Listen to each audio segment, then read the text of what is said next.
Hello, and welcome to today's National 8A Association webinar. I'm Haley Bingham, Deputy Director with the National 8A Association. The National 8A Association is a nonprofit with a mission to provide education and guidance for aspiring, current, and graduate 8As. We're also proud to work with all types of minority small businesses, HUBZone, veteran-owned, women-owned, JVs, agencies, large primes, and industry professionals. Before we begin, I'd like to note that the webinar is being recorded and all presentation materials will be posted on our website. If you'd like to ask a question, please use the chat box and select everyone or email us at events@national8aassociation.org. I'd now like to introduce you to all of our speakers for today: Carissa with Birch Horton Bittner and Chiro, Sarah with Copper River Shared Services, and Dallas with Copper River Enterprise Services. Please join me in welcoming our speakers as they talk about demystifying the 8A sole source process. Welcome. Thank you. I'm glad to be here, Haley. Afternoon, everyone. Afternoon.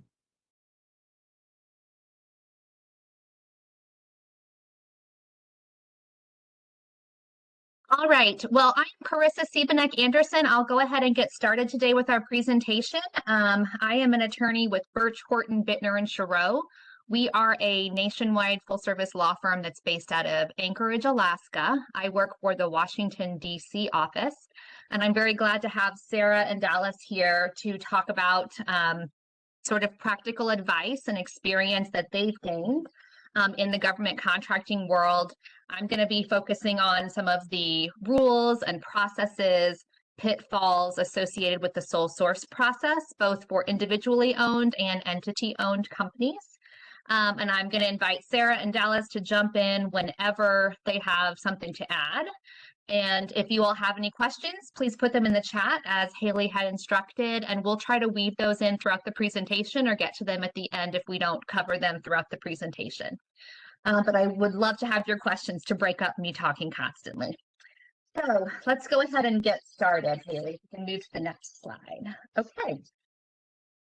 So we'll start with the basics, of course. Most of us already know these things, but just to get us on the same foundation, what is an AA sole source contract? So generally, the federal rules require that federal contracts are awarded on a basis of competition, but there are exceptions to these rules, including an exception for 8A sole source contracting if you meet the regulatory requirements for different things. First and foremost, what are the contract values that are eligible for sole source contracts? The general rule is that 8A firms can receive sole source contracts valued up to $7 million for manufacturing contracts and $4.5 million for non-manufacturing or services and construction type contracts. I'll talk about the very limited exception in just a moment. For ANCs and tribally owned 8A firms, they can receive contracts up to $25 million for civilian agencies and $100 million for the Department of Defense without having to go through some hoops associated with the justification and approval process. In theory, these entities can receive contracts, sole source contracts that are of any size, but these $25 million and $100 million thresholds are significant thresholds for many agencies. And it just depends on whether or not the agency in question or the contracting office shop it feels comfortable or has an established process for doing the justification and approval process. Many do now, but it's much more about sort of whether or not that's a favored or unfavored process to go above those thresholds. I will mention that for the non-entity owned firms, there is an exception in the rules, but it's very difficult to procure, and I'm personally not aware of this ever being granted. There is an exception for sole source contracts for individually owned firms to go above that threshold whenever you can demonstrate that you are the only firm that can provide that desired service at a fair price. But the SBA's AABD would need to approve that, so it's pretty high level approval at SBA that would be required there. But that is an option if there's a willingness on the government's part, the procuring agency's part, to sort of go down that path with you. It's good to keep in mind. So I'll also mention For sole source eligibility, there's two other components to keep in mind. One is business activity target or BAT compliance. Current 8A firms that have to be in good standing with no BAT compliance issues in order to be eligible to receive sole source contracts. There is no exception for entity owned here. Everybody has to be in compliant here. There is an exception though if you are currently on a remediation plan. So maybe you're not eligible to receive sole source contracts because of that remediation plan. You can submit a waiver requesting that SBA basically approve this one-time waiver to allow you to accept a sole source contract where the agency really wants you to do it and they can demonstrate that, and or you can demonstrate that it would have a really disadvantageous effect on your business if you don't accept this contract. The other item to keep in mind here is the rule of two. So ANC owned and tribally owned 8A firms do not need to comply with the rule of two in order to receive a sole source contract. But the general rule is that other sole source contracts would need to abide by the rule of two. In other words, individually owned firms should target sole source marketing where the company provides unique services in that niche federal marketplace. So to that specific agency, really look at what you can provide that others really cannot provide, and think about everything about that agency, including security clearances or et cetera. Things, what do you have at your company, or what can you provide that could not be procured from another 8A firm? And if that's you, and if you have an instance like that for a service or a product, that's a prime opportunity for sole source contract marketing. All right, next slide, please, Haley. All right, so this is just an overview of the 8A sole source award process. So we'll just run through this quickly. So the 8A entity markets itself to the contracting agency. There's one box here, but there's a lot that goes into this procedurally. And we can talk more about how to actually market yourself to the agency and get in front of those people in a few minutes.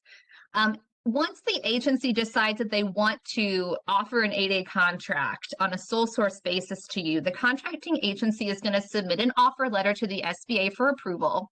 SBA is going to certify the 8A entity itself as eligible to receive that contract and then send an acceptance letter back to the contracting agency. The contracting agency sends the RFP to the 8A entity. Entity responds. There might be some back and forth here. That's very normal to have some back and forth in negotiations of basically drafting that statement of work, the contract terms, really defining what the terms of the work and compensation are going to be. The contracting agency then prepares the contract award. The agency and the 8A firm sign the contract, and then finally the agency sends the copy back to SBA. So in my experience, this usually takes around 3 months as an average, but it could be anywhere from 4 to 6 weeks on the short side or 5 to 6 months on the longer side. Sarah and Dallas, what is your experience here? How long does it usually take from the time an agency identifies a procurement it wants to give a sole source contract award all the way through getting that awarded? So, I mean, I think from our side, so good afternoon, everybody. I think it's a little different. Obviously, we're here at Copper River. We are a tribal 8A. That does speed up the process quite a bit in terms of being able to streamline that. But from start to finish, I think, you know, you are talking about a few months here in the process. And a lot of the time, I think it kind of starts with, okay, what is the requirement? Making sure that there's a level of trust and education in the process on all sides. And what I mean by that is, you know, sometimes I think, you know, from a BD perspective, we get told a lot, that can't be real, or, you know, that's not true. You know, people sometimes don't know on the federal government side what's in their tool bag and what's the right tool to use. And it takes a little bit of education. And that's why we have Sarah on the team and our shared services staff to support that and support our sales team in providing that education. And that process can take a little while up until that requirement is actually submitted and the letter is submitted up to the SBA. And I think that there's also a give and take of making sure the client has trust, especially with us as small businesses, that, you know, we try to stay focused on what we are good at, not be everything to everyone. I think it's important that if you're an expert in something and you know that you can support that requirement, be it you're the prime or partnering with another small business, a fellow 8A, it's important to educate the client and get that speed of trust, so to speak. And once that's in place, I think it can really help the process along. Depending on what the requirement is, if it's a single award, or maybe we're setting up a BPA or an IDIQ, that can obviously change that process quite a bit. So I think it varies for everyone, but I will say, you know, even here at Copper River, where we have the ability to get $25 million civilian awards, we have work right now with HHS Asper that I worked with the now deputy CIO, and it took almost 2 years for that to get in place, that large scale IDIQ, because of the moving objectives within the agency, and then them becoming their own operating division.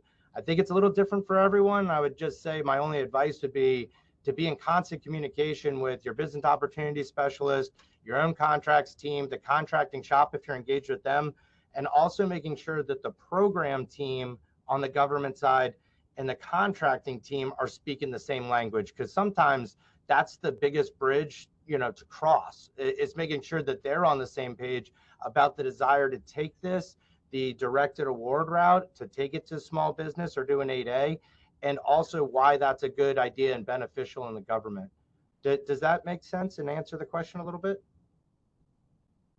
Absolutely. Thank you. That is very good advice. So it really does vary for everyone. The process can be a little different from what you see here in these neat and tidy boxes. So just try to be patient with it. I think a lot of people would agree with Dallas that the sole source process starts with building that trust, that relationship. And we'll talk more about that throughout this as well. But the relationship building is a huge part of just setting the foundation to even be eligible to receive those sole source awards, and really positioning yourself to be front of mind with agency officials. So let's go to the next slide, please, Haley. All right, so let's talk a little bit about some practical tips for success. A few business development folks that I've talked to over the last year or so had given me some insights into their secret sauce or their recipe for success in building relationships and doing that groundwork, that marketing groundwork and relationship building that leads to a good, strong foundation for sole source contracting. So the sole source objective here, especially for our individually owned companies, but it really goes for everybody, is to identify or develop a niche capability that only your company can offer at a fair and reasonable price to an agency customer. So how do we do that, right? We're going to be looking at that intersection of customer needs, your own capabilities, and then market gaps or opportunities. So first, I would suggest identifying your unique capabilities, and those could be current or potential capabilities.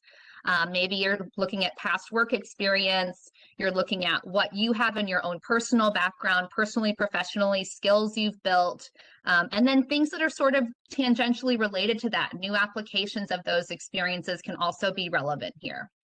Second, get to know your market. Identify your customer, your competitors, possible teaming partners. Is the government buying what you are selling? This is something that we hear agency procuring officials talk about all the time at the 8A conferences. If you've also been to those, you know, figure out if the government is even buying what you're selling so that you understand who your customers are and where they are. Identify your customer's needs. Get to know your customer to identify the specific procurement needs at that agency, at that shop. That includes sort of the online research happening, attending outreach events. This is very helpful in huge agencies, but a lot of agencies put on special events throughout the year to bring in contractors or even targeting small businesses specifically. That's a great time to make some specific contacts, get some face time with people, pitch your ideas, pitch your business, but also find out more about the needs of the customer when you're just starting out. Next, I would suggest reviewing and responding to sources sought in RFPs. This is another thing that procurement officials bring up all the time. They acknowledge that they know this takes a lot of work to respond to all those sources sought, but that's one of the most important things that we can do to let the agencies know that we're out there and what we can do for them officially. And then review contract dollars spent. So this is, getting online, seeing what that agency is buying again, who they're buying that from, and, is there something that they would like to buy from 8A firms that they currently can't procure from 8A firms for whatever reason? That's a great question to ask people when you're meeting them at those outreach events or other chance meetings. And then finally, talking about making contacts. So find out who your PTAC rep is. Now they're called Apex Accelerators, but I'm still getting used to that. I still keep using PTAC throughout this presentation because I think a lot of people are still using that terminology. But PTAC rep and the Apex folks are interchangeable. So figuring out who your PTAC rep is for your target agency, and sometimes there's multiples, of course, within the bigger agencies. So understanding their areas of responsibility is really important. So you know what their job is and how they can help you. If you're not sure who that person is or how to get in touch with the right people, your BOS is a great person to utilize, asking them for help in identifying the right person, and sometimes even helping get that person on the phone or getting a meeting with that person if you've been trying for a while and you're just not having success in getting that PTAC rep to call you back or set a meeting up with you. Next slide, please. And then, so we've also are thinking about ways to put what you've learned into practice. Once you've done your research, agency procuring officials, again, really strongly recommend developing targeted capability statements and pitches for each agency customer. It's very tempting to put together sort of a one-size-fits-all set of marketing materials, a pitch, etc. But the agencies can really tell when we do that. So they often really only take those folks seriously that have taken the time to give them a customized pitch that really speaks to the needs of that specific agency or even that specific person's area of responsibility, if it's a PTAC rep or a certain contracting officer or whatever. I also recommend looking to network with soon to graduate 8A firms to identify potential teaming or contract opportunities there. When you have an 8A firm that's on its way to graduation, that also might leave a vacuum of previous sole source opportunities for a new 8A to step in. Next, we suggest getting a meeting with your PTAC rep to pitch and to learn what those needs of those agencies are. And again, that might take time because these folks are very busy. They've been notoriously understaffed even before COVID, but that made it even worse. So if you are having difficulty, again, reach out to your BOS, but don't take it personally if it takes a while for them to get back to you. Just be consistent and persistent, but be respectful as well to let those people know that you're interested in meeting with them and talking. And then finally, Dallas already touched on this, but everybody keeps saying keep in touch, right? Keep reaching out to your PTAC rep, to your BOS, to other contacts that you have at the agencies, just letting them know that you're out there, any new developments or capabilities that you're working on, see if they have any contracts coming up in certain areas. That helps keep those connections strong, build that relationship and keep it strong, but it also helps keep your business top of mind to these people that can be in a good position to help you whenever they're doing their own jobs, whether it's a PTAC sort of identifying procurements that would go small business or 8A versus full and open, or if it's a contracting officer that might be considering a sole source decision versus an 8A competitive procurement. So keeping in touch is really important. So I was going to ask our panelists, Sarah and Dallas, what online resources do you like to use for market research? Do you have any recommendations there? Yeah, I mean, from the business development side, so I'll answer that a couple different ways. One, I agree 110%. I think from my stance, what I try to do a lot of is identify opportunities that are either already in the 8A program and or are slated to go that way. I generally try to look for sources sought and RFI responses, as those are a little bit lighter lift than the RFP. Generally, if you're focused on what it is you do well, a lot of that information and you kind of hone it, it's a 5 to 10 page response generally. And I think those are very useful, as if it's going small business or the agency's looking for it, it's extremely important to respond and make sure that you let them know that, hey, a small business or a team of small businesses can do this.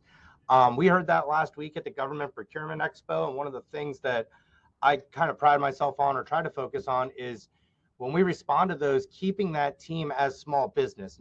Everybody might not be an 8A. There might be a graduated 8A, might be somebody that is getting ready and just applied for their 8A status. But whether it's a veteran-owned small business, minority-owned small business, woman-owned small business, having that team of small businesses built out to respond to say, hey, if it's a cyber opportunity, a data analytics, whatever it is, these are the core competencies of these team members. And this is why this small business team is 100% capable of supporting that requirement. In terms of the market research, there's SAM, there's GovWin, there's a lot of different products out there. Here at Copper River, we use GovWin. I've used it for years. It's fairly reliable. It gets you a pretty good view of what's out there. But there's also you got to put boots on the ground and shake the trees and go talk to the boss and go talk to the OSTABU offices at each of these agencies, as they're there to support us as a small business. And it is very important to keep in touch. I will say, as noted, they're stretched thin. They have been for many years. So it's probably best to follow up every other month, quarterly, instead of every day. Every day you might get on a different list if you're hounding them. But when you do see something that speaks to your core competencies or that you're passionate about, or somebody in the agency, you used to work at the agency or you used to do this before you started your own company, it's important to, since for NFL drafts coming up, stand on the table, so to speak, and make sure your voice is heard, that a small business is out there or the team is that can support this. And I think here at Copper River, we, again, pride ourselves in trying to keep the team as small business focused as possible and try to respond to as many of those as we can on the RFI and the source of thought. And then if it ends up going into that small business route, whether it's on a GWAC or a directed award, then we'll start pivoting to kind of gearing everybody up to put together that bigger proposal response, or the former solicitation where you have multiple volumes, as opposed to maybe spinning our wheels on something that might go out full and open. And, all of a sudden the GDs and the Lockheeds and those people of the world, they have a lot more resources to throw at it, unfortunately. So I think it is about being focused and what's your right your core competencies, but also on the right opportunity that the agency's already considering small business or an 8A directed award for. That's really helpful, Dallas. I think that helps give good advice on how to build those strong relationships and how to get our foot in the door at the agency for the first time. Do you recommend generally using outside business development consultants for those that are just starting out? And do you think that matters for individually owned 8A firms versus the entity-owned 8A firms? I think that some things work better for everybody. I personally have never used outside consulting, but I'm a BD person. So I've been here for 7 years. I know we have used, we're always being approached by outside firms. We've also partnered with other people that are strong. I would say, the best advice that I've ever received as a business development person is to be cognizant.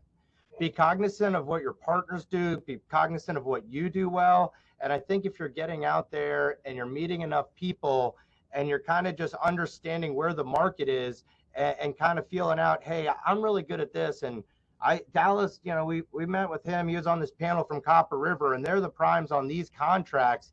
I'm really good at SharePoint development. Well, we might have an opportunity for a SharePoint developer that's not listed anywhere. And if you're similarly situated, or we just have work share that's already in balance on the contract, that might be your lead in right there to meeting a new client and meeting a new partner. So I think it's about being cognizant. I don't think it could hurt, but also I think, obviously outside consultants, outside firms, those things cost money. So I would have to defer to kind of each individual case. But I personally kind of just operate on getting out there, meeting as many people as I can, trying to understand what everybody does well, so that, 6, 7 months go by and I see something pop up for soft communication skills and I go, oh, that's my partner of the code group who worked with us at Diplomatic Security. And those names will pop up, and then that's another opportunity. That's how I found my most success. Again, that's just me, but hopefully that kind of helps give an idea of how I think, it's the best way to kind of spread the good word and also help everybody else out. Great, thank you, Dallas. Okay, let's move on to the next slide, please, Haley. We're going to talk about the bad stuff really quickly because we're running a little short on time. So compliance pitfalls and sole source. These are the things not to do, right? So first and foremost, the most important lesson or advice, I guess I can give new 8A firms that are just starting out, especially when you're looking at sole source contracting opportunities, is don't let yourself be used as a pass-through contractor. It's illegal. The penalties are serious, especially much more so for you than any subcontractor or mentor. It's just not worth it. So just be aware, we've all heard those horror stories out there. There's a lot more scrutiny in this area by DOJ and other sort of investigative bodies. So just don't go down that path. If somebody comes knocking at your door and is looking for that kind of relationship or contract, just move on to the next person, wait for the next opportunity, because it's not worth the risk. The penalties are far more than could put somebody out of business very easily. That's well established. So it could be a death knell for a new business. Secondly, don't let your teaming partners do all the talking with the customer alone. So if you do have teaming partners or mentors or anybody that's helping you to make relationships and make contacts, you don't want to be entirely dependent on them for those relationships. If they do all the talking, they're going to be the ones with the contacts and the relationships at the end of that contract. And that leaves you in the same place as where you started. Go ahead, next slide, please, Haley. So we also suggest don't let your teaming partner or subcontractor or whatever control the contract, the money, or the relationship with the customer. So part of that is the talking to the customer, but that also is about controlling the money, the bank accounts, the accounting systems, making sure that you are the authorized spender if you're the prime or you're the managing venturer, for example, and then keeping control of that contract, making sure it's your employee that is the most senior project manager that's managing that day-to-day contract. You want to make sure that you're building that skill base, that experience inside your company, so you have that to show for it at the end of that contract. Next, don't expect your first federal contract to be an 8A sole source contract. I think a lot of 8As think that once they get in the program, it's going to be relatively easy to get that first contract, and that's not necessarily true. If you've come into the 8A program and you're an experienced federal government contractor, you may have an easier time getting those sole source contracts right off the bat. But if you're building your federal government contracting experience at the same time you're entering the 8A program, that's more challenging. So just keep that in mind and keep expectations in check. Don't forget to monitor your business activity targets, your BATs. A lot of people kind of just forget about this because you don't have to meet certain targets in those first 4 years within the 8A program, and they sneak up on you and you're just not worrying about it. So make sure you're monitoring those business activity targets from the beginning and build that into your business strategy of what portions of your 8A and non-8A revenue, to make sure you're thinking about revenue streams from the very beginning and thinking strategically and proactively with your BD team about what types of opportunities to go after. And finally, don't become overly reliant on consultants, right? If you're hiring somebody else to do the work and the marketing, make sure they're teaching you to fish, teaching and fostering those relationships with you, so that you, again, have those skills and those relationships at the end of that contract, at the end of that consulting relationship, whatever it is. So Sarah and Dallas, do you guys have any lessons learned that you'd like to pass along quickly to the 8A firms and others on the call today? Yeah, I just had one quick point. I think especially if you're coming from a competitive world, that it's important to be flexible, and to, if you're dealing with partners, to make sure that they are too, because more so than with the competitive world with the direct award situations, we sometimes see where, you know, in the initial discussions with the government, you talked about doing A, B, C, and D, but by the time you get to award, maybe the government didn't have funding for C and they've added in E, and what ends up being awarded versus what was included in the initial discussion can vary. And it's important, you know, in teaming agreements and discussions with partners to make sure that there's some awareness of that possibility in the relationship. Yeah, and I would just add to be willing to partner and be willing to be a sub and be willing to kind of you know, have your marketing material, have your UEI, your cage code, tax ID, all of that information, and be very direct as when these get in front of the small business team members within these agencies, or they get in front of you know, a contract specialist, a program specialist, they want to be able to quickly understand what you do. And I think it's really important to make sure that your marketing, you don't want to pigeonhole yourself, but you do want to speak to what your expertise are, especially when you're getting off and running. And I think sometimes the mistake can be made to trying to cover all of the Internet of Things, where it's like, you know what, I'm good at data analytics, let's stick to that, or information assurance, or zero trust, and really have that targeted marketing to get off and running. And I think that's going to help you not only at the agency level, but as Sarah just said, when you're teaming with other folks like Copper River, who, you know, we have a little bit bigger of an organization. We have multiple EAs running. We're always looking for strong partners. Don't be afraid to approach us or try to partner with us, as we would love to have somebody that has that niche skill set on our team that's also similarly situated. As it is very important to stay on the right side of things, and we try to do things at all times, you know, in the spirit of the 8A program. So I'm a big believer in that. And again, I've said it 100 times. We are actively looking for small businesses with expertise, especially in the federal government space, across you know, various requirements, and are always here to partner with another small business. Well, Haley, I think in the interest of time, we might want to skip to the next slide here on questions. And I know you had a couple of questions if you want to tee those up for us while you're getting that together. I saw one question come in that I'll quickly address. It asks whether or not individually owned, Native American owned companies are eligible for the same benefits in the sole source world as the entity owns. So basically, whether an individually owned Native American owned 8A firm would have the same sort of rights and rules and everything within the 8A program when it comes to sole sourcing as the tribally owned firms. And the answer is no. It's just tribally owned and Alaska Native Corporation owned firms that have those ANC and tribal benefits that we mentioned as a couple exceptions to the rules for sole source. Otherwise, the general rules are applicable to everybody else, including all individually owned businesses. Awesome. So another question that we had come through is, what percentage of 8A set-asides are winning sole source contracts? So I'll take the first stab at this one.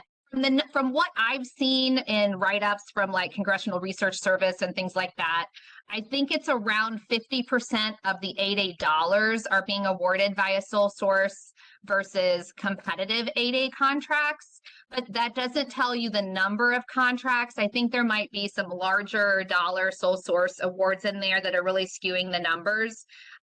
So that's really all I know. I don't know the number breakout in terms of number of contracts, but I think it's about 50-50 on the revenue stream of sole source versus competitive 8A. I don't know if Sarah or Dallas, you have any additional points to add on that one.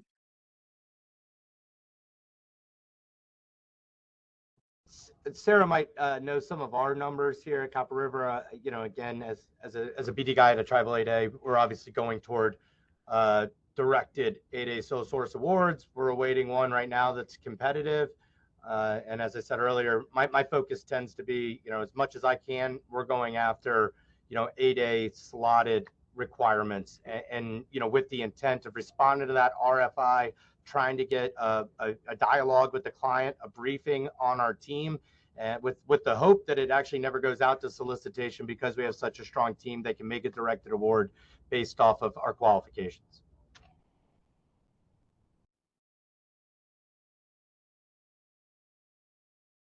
Awesome. So I know another question that we got was, what is the biggest obstacle for obtaining a first sole source contract?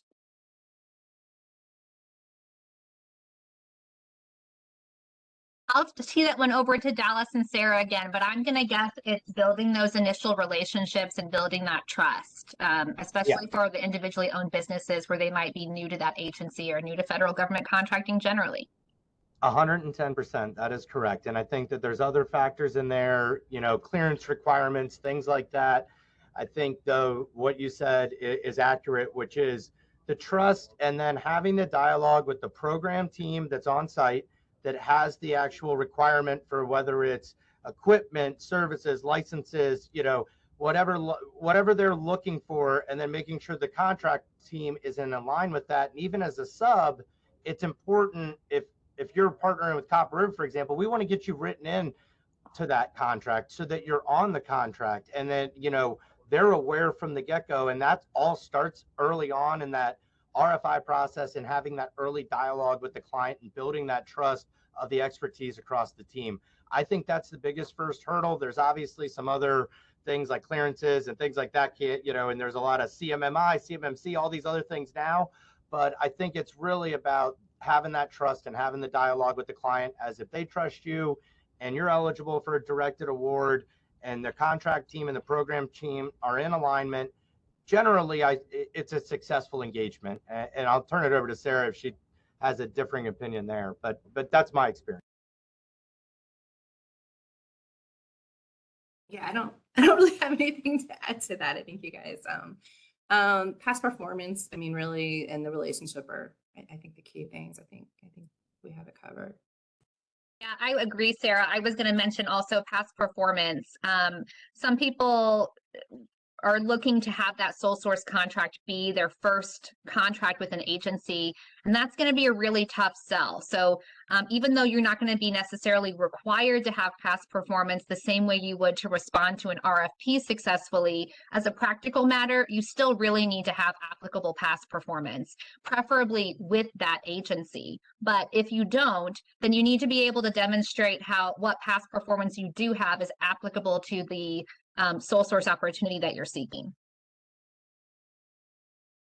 I'll only add, if you haven't gone through the process yet of getting, and applying for your 8A and your small business, it's a great idea to find those requirements again and try to partner with another 8A or somebody else so you can get on that contract, have some past performance, even as a sub to speak to before you have your 8A status, because that at least gives you the ability to respond to those RFIs and say, hey, I have done this work before. And instead of just saying, hey, I'm brand new.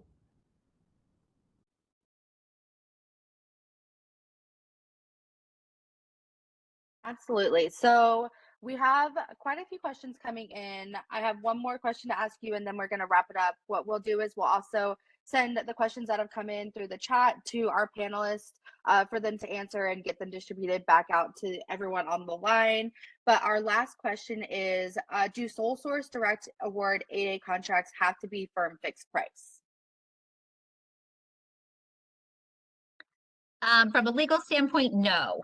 There's no requirement that sole source contracts need to be firm fixed price, but I do think that is often the case. So Dallas, what is your experience here? Have you guys had any cost plus or cost based contracts? You did mention some IDIQs.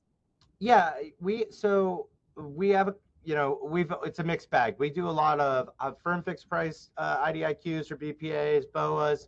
We've done time and materials. Sometimes we have hybrid contracts where you're going to have a task order that might be a team doing an assessment of the agency's entire infrastructure. Then they go, oh, we have to deploy Splunk and we need to ingest this many terabytes of data. And then you turn around and go, well, you don't have the backbone for that. So the second task order might be a firm fixed price infrastructure but the first one is a time and materials assessment. And then, the third one could be the professional services and the people boots on the ground to actually stand up that infrastructure. So it's kind of a case by case. We generally stick to time and materials and firm fixed price here at Copper River. Often the agencies will go the firm fixed price route as it's easier for them kind of allocate that money and have it sitting there. But we've seen it a couple different ways, and surely over the last 2 years, it's been a little different than it was prior to COVID. I think that what we're seeing though is back to a swing on our side of hybrid approach when it makes sense. Equipment, software licensing, those things tend to be more of the firm fixed price, whether it be at the IDIQ or at the task order level. I just wanted to add, we have received cost plus sole source contracts. They're more the exception, obviously, but they are out there, and we do have some.